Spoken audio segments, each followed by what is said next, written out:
His job to get inside. His best weapon, the left hook. Foreman is vulnerable to the hook. Oh, the crowd was misled when Joe fell back a little.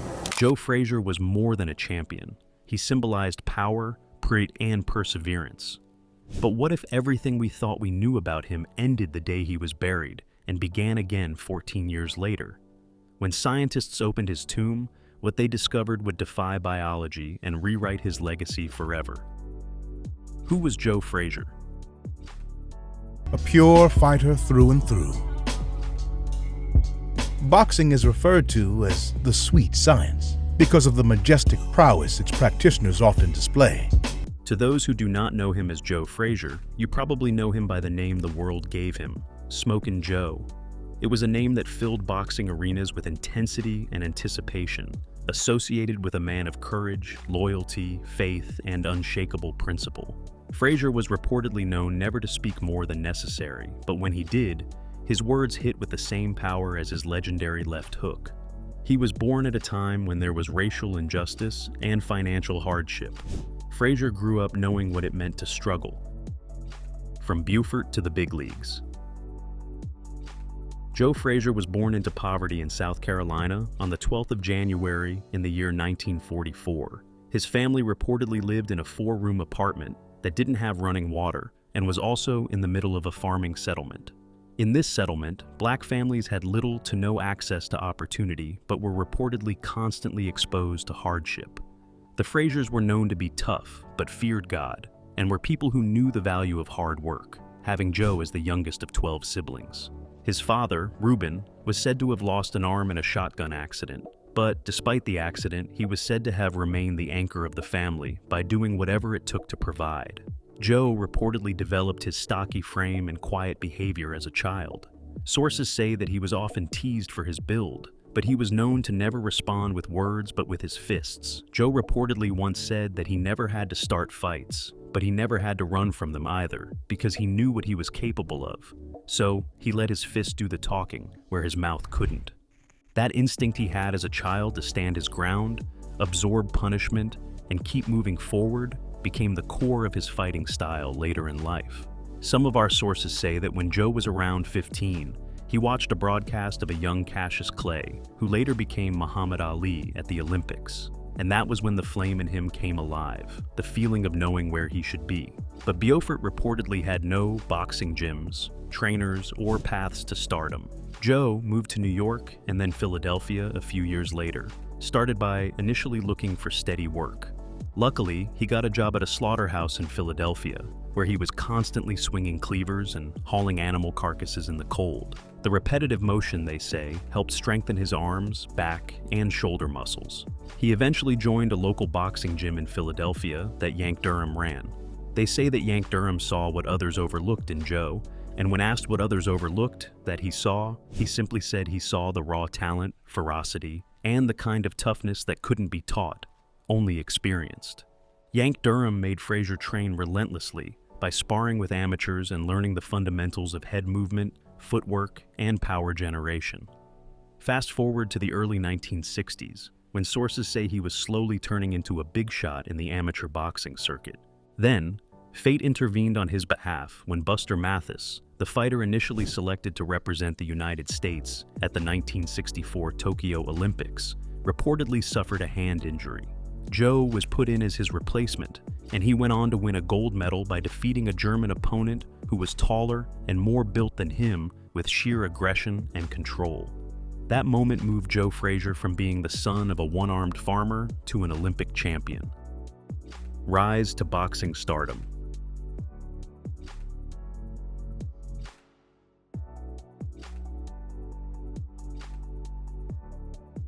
Boxing insiders say that Joe Frazier returned from Tokyo in the year 1964 with an Olympic gold medal around his neck.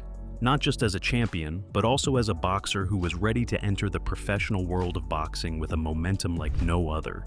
Hunger to be the best, and a weapon the boxing world had not seen at the time, which was his thundering left hook. And they were correct because Frazier turned pro shortly after the Olympics. Under the guidance of Yank Durham and manager Cloverley Inc., he began punching his way through the heavyweight division. Analysts say that Frazier didn't rely on finesse or flash like others. Instead, he was all pressure, constantly moving forward until he was close enough for his left hook to finish his opponents. In his first few years as a pro, Frazier's constant wins were mainly by knockout, and by the time he stepped into the ring with contenders like Oscar Bonavena and George Chuvalo, the boxing world believed that they were witnessing the rise of a world champion. In his fight with Bonavena, he was knocked down twice in one fight, which he reportedly saw as an early test, but Frazier got up both times, and that decision helped silence those who had doubts about his courage. Sources say that those close to Joe at the time reportedly said that Joe wasn't just fighting for the titles alone, he was also fighting for identity, fighting to be respected and for purpose. This was because his rise was at a time when America was divided by race, war, and political unrest. In 1968, after Muhammad Ali was stripped of his title for refusing the draft, the heavyweight crown had no head to rest on. Frazier took on Buster Mathis, the man he had replaced at the Olympics, and knocked him out to claim the New York version of the world heavyweight title.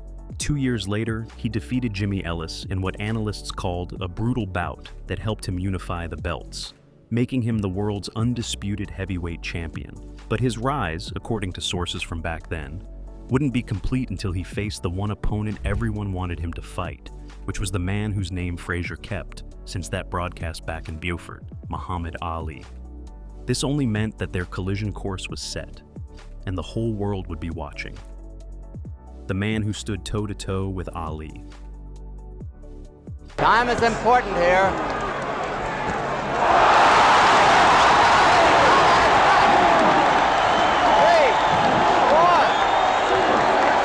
To date, there has never been a rivalry that matched that of Joe Frazier versus Muhammad Ali, and this wasn't just about two undefeated heavyweights. When Muhammad Ali was stripped of his heavyweight title in the year 1967 for refusing to be drafted into the war with Vietnam, Joe Frazier, who was rising fast, was one of the few who stood by him. Many who knew both of them intimately say that Frazier quietly loaned Ali money for his upkeep, helped defend his right to box, and even petitioned for his license as a boxer to be reinstated. Ali eventually returned to the ring, making the path to a title clash inevitable. The respect between the two quickly turned into a public feud. Ali, who has always been the showman, reportedly relentlessly mocked Frazier by calling him an Uncle Tom, saying he was too dumb to think and a gorilla. These insults to Frazier were wounds that cut deeper than punches. Frazier, a proud and serious man who had never shied away from pain, was stung by Ali's ridicule because it came from someone he looked up to and looked out for in his downtime. He wasn't interested in discussing it, he just wanted the fight to happen. And so, on March 8, 1971, the world watched as the two titans walked into Madison Square Garden for what was tagged as the fight of the century. From the opening bell, it was a war because Frazier stalked Ali with the relentless pressure he was known for, slipping jabs, driving hooks into Ali's ribs, and constantly forcing him to retreat. Ali, on the other hand, responded with sharp counters and flurries, but that was not enough to keep Frazier away from him. Frazier kept at it, not relenting. Then, in the 15th round, when most fighters barely stand, Frazier stood firm, showing no sign of weakness. Before anyone knew it, Frazier unleashed a thunderous left hook that crashed into Ali's jaw and dropped him flat on the canvas. Ali got up, but the decision was clear. Joe Frazier had won, and he was no longer the champion. Joe Frazier, once, was no longer Joe Frazier referred to as the champion, but as the man who beat Muhammad Ali. That win reportedly made Frazier a legend in the boxing community, but that was not the end, because Ali refused to admit defeat. They fought again in the year 1974, and Ali won, which made the scores between them even. They didn't stop there as they were both men with flawless victories, so their final and most brutal meeting was set, and it came in the year 1975. The bout happened in the Philippines. The two boxed each other for 14 rounds in what Ali R, which later called the closest thing to dying he had ever experienced. Frazier's trainer, Eddie Futch, stopped the fight before the 15th round because his fighter's eyes were swollen shut. Frazier wanted to keep going, but his trainer wouldn't allow him to, and Ali, who was barely able to stand, later admitted by saying, "Joe Frazier is the greatest fighter I ever fought. If God calls me to a holy war, I want Joe Frazier fighting beside me." Joe Frazier, the father and family man. Behind the powerful left hook that was one of the reasons he became a legend in boxing, and the fierce look that defined him in the ring, Joe Frazier was reportedly, at his core, a deeply devoted family man. Sources of his family say fame never dulled his sense of duty to his loved ones. He had 11 children in his lifetime, and among them was his son Marvis Frazier. Marvis followed in his father's footsteps and pursued a career in boxing. His interest in wanting to follow in his father's footsteps were admirable, and Joe trained him personally. Joe was reportedly always standing in his corner, not just as a coach, but as a father, trying to pass on the values that made him a champion to his son. Marvis's career didn't reach the same heights as his father's, but he still stepped into the ring every time he was called upon, carrying his father's name with pride, even fighting heavyweight legends like Larry Holmes and Mike Tyson. Joe Frazier's parenting approach showed how he fought, which was strict, fair, stern, and loving. He was reportedly known to demand excellence constantly, expect accountability from those around him, and believe in hard work above all else. Those close to him say he was never one for long speeches, but his actions always spoke volumes where his words didn't. Whether it was fixing things around the house, driving his children to events, or simply being present, Joe, as they say, always made sure his family never forgot that he was in their corner, always. He reportedly extended that same care and attention to his community outside the home. In Philadelphia, for instance, he opened Joe Frazier's gym.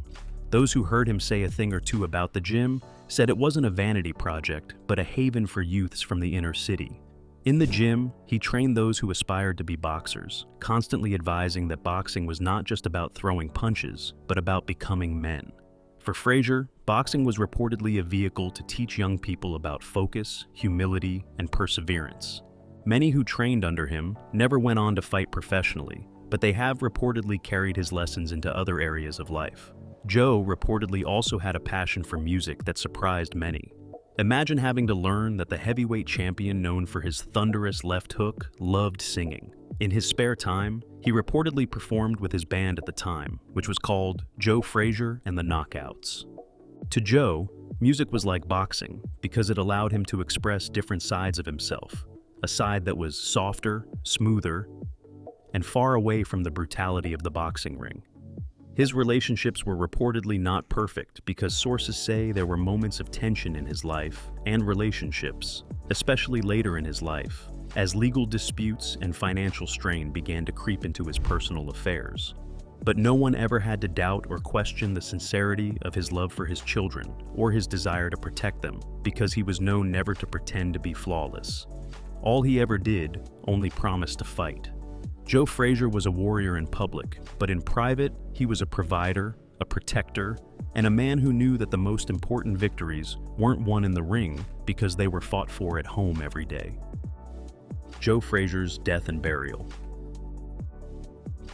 In the autumn of 2011, the boxing world received sorrowful news that sent a ripple of sadness through every corner of the sport. Joe Frazier had been diagnosed with advanced liver cancer. The news was sudden, came aggressively, and was also tragically irreversible. For a man who had once stood unshaken before Muhammad Ali and George Foreman, the blow came swiftly and landed just like his thunderous left hook because, this time, his opponent was not one he could outlast. Frazier reportedly kept the diagnosis quiet from everyone at first. Sources say that those close to him confirmed that he fought the disease the same way he had fought every challenge in his life, which was with dignity, toughness, and a firm refusal to give up. Reportedly, by the time the public learned about his condition, the cancer had already gone far, thereby reaching its final stages, and there was little to nothing the doctors could do about it. On the 7th of November, in the year 2011, Joe Frazier passed away at the age of 67 in a hospice center in Philadelphia. The news hit the world like a heavyweight hook to the gut. Fellow fighters, fans, and even longtime rival Muhammad Ali expressed grief. Ali called him a grand champion and admitted, through a statement from his family, that he always respected Joe, both as a fighter and a man. Tributes were sent in for his family from every corner of the earth, from fans and colleagues. Flags reportedly flew at half-staff in some parts of Pennsylvania, while murals were painted to honor him. His funeral was held in Philadelphia, but it was as powerful in the same way as it was perplexing. Though it was well at fans and dignitaries, it was uncomfortable because the security was tight and access was limited to a few people. The casket remained sealed throughout the service, which was unusual for someone of his status. Some press members were kept at a distance, and a few notable names were absent entirely. His family and close friends mourned their loss, but whispers began circulating almost immediately. People wanted to know why the service was so tightly controlled, and why the details of his illness remained so scarce until the very end. At the time, no one gave these questions much weight, because they were covered with grief, privacy, and the quiet way Joe Frazier had always handled his personal life. And now, years later, people wonder why no one seems to visit the tomb that held one of boxing's greatest warriors. 14 years after his death, with these questions resurfacing, the world would learn that Joe Frazier's story wasn't quite over when that tomb was finally opened. The tomb that raised questions.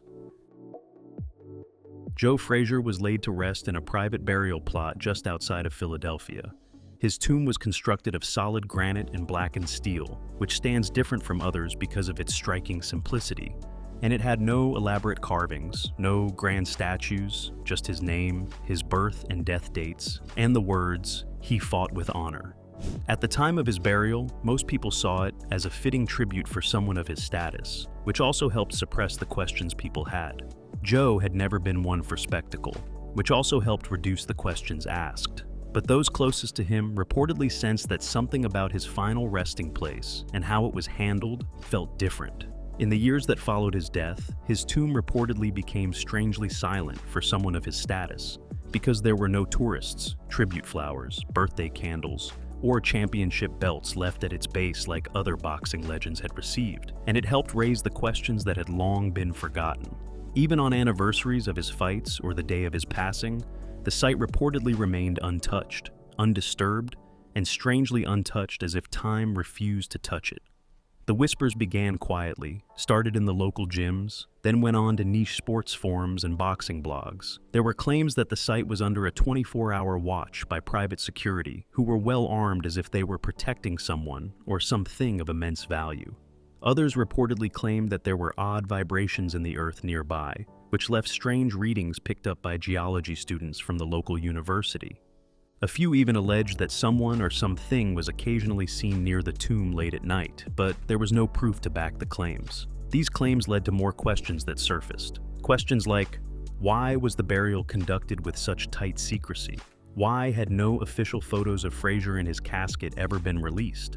And why had several former friends and boxing associates claimed they were not permitted to attend the private viewing? For a long time, these alleged rumors were easily dismissed as the natural byproduct of celebrity and the mystery that came with it, especially with the fact that Joe Frazier was a private man, and his family had every right to mourn in silence.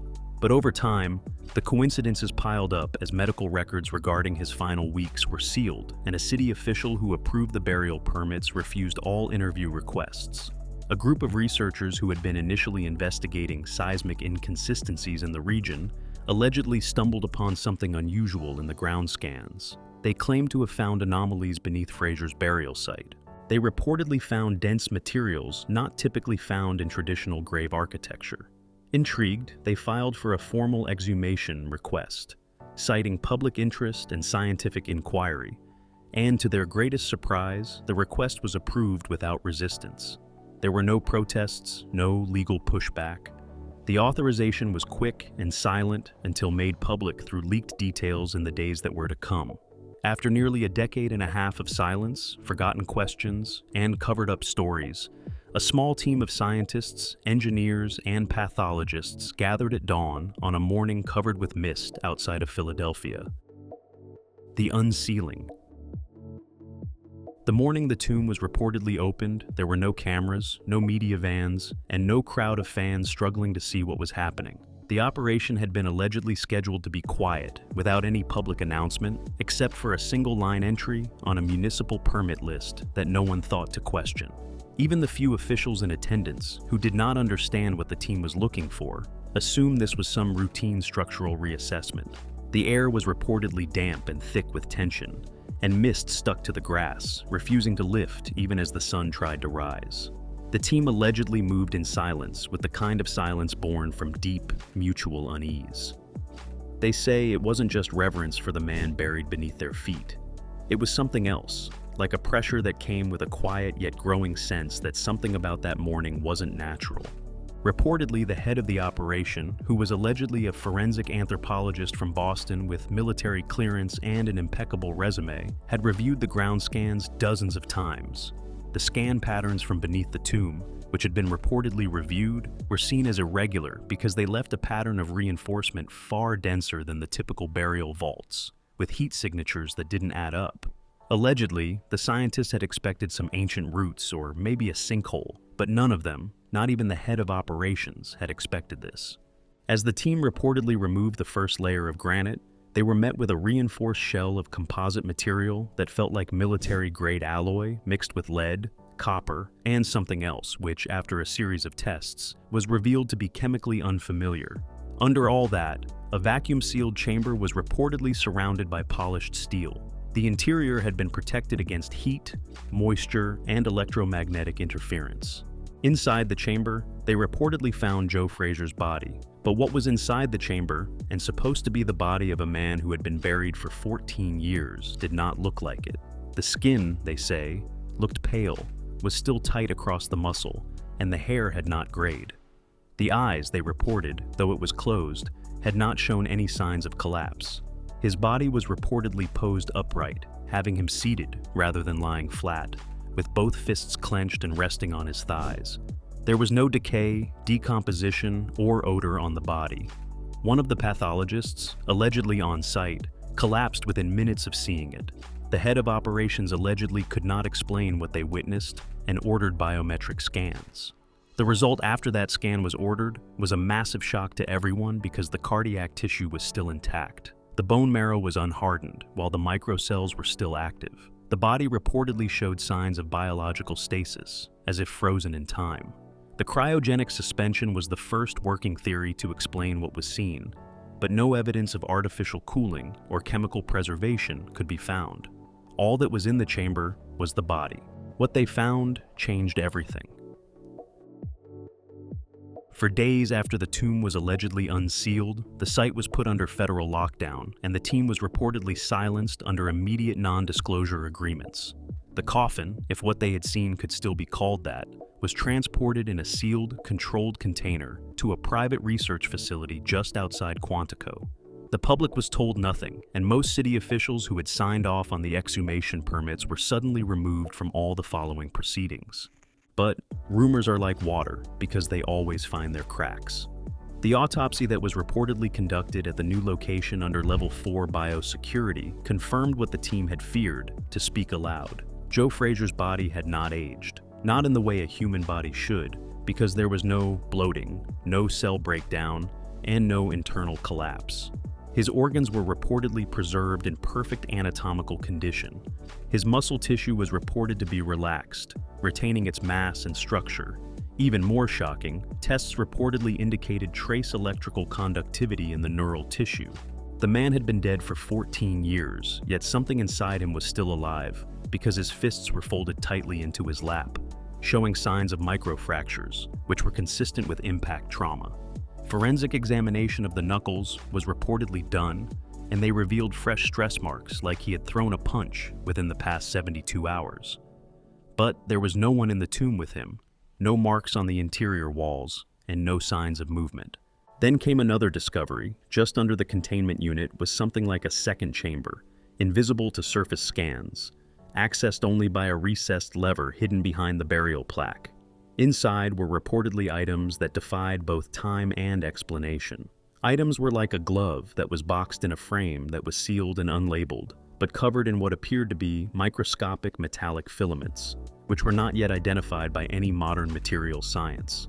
There was also a vinyl recording labeled Round 17, with no artist listed, that allegedly had frequencies that triggered faint heart palpitations when played over standard systems. The strangest part of it all was a sealed folder that was reportedly found containing grainy photographs of Frazier taken long after his death. In one of the images, he stood facing a partially curved mirror. In another, he was in a boxing stance with his hook cocked while he was staring dead into the lens. None of these photos was dated, none had metadata, and yet they were printed on paper that, when reportedly tested, was aged less than 6 months. At this point, the military stepped in, and the site, the research team, and all the materials vanished into sealed reports. But someone had already leaked the findings, especially a low-resolution scan of one of the post-mortem photographs, briefly on a darknet boxing forum. It was quickly removed, but not before being archived and downloaded by thousands. In the image, Frazier's face is half in shadow. His eyes are open, his hands are up. And behind him, scrawled across the cracked mirror in what appeared to be blood, was a single chilling phrase: "It's not over." The photo surfaced online without warning, attached to no known source. But within hours, it was everywhere. Experts scrambled to verify its authenticity. Forensic analysts tried to trace its digital origin. Some claimed it was an elaborate hoax, a deepfake, a viral marketing stunt. But the implications were too massive to brush off. Journalists began digging into the burial records. Fans flooded forums, dissecting every detail. Old interviews, fight footage, autopsy reports, everything was back under the microscope. Scientists tried to model the biology behind the photo, but every attempt to replicate the stasis in the body seen in the image failed. His skin, though aged, looked preserved. His muscles were still defined, with no signs of decay. And then a new theory began to circulate, a darker one. Maybe Joe Frazier had never truly died. Maybe, just perhaps, the greatest fighter the world had ever seen wasn't laid to rest that day in November 2011. Perhaps he was buried alive, or worse, buried by design, not to honor a legend, but to contain a force, a power, a man who wasn't supposed to rise again. The boxing world had mourned his death, but now it held its breath. Because if this were real, then the fight wasn't over, and Smokin' Joe might still have one final round left. Was Joe Frazier just a man, or something more?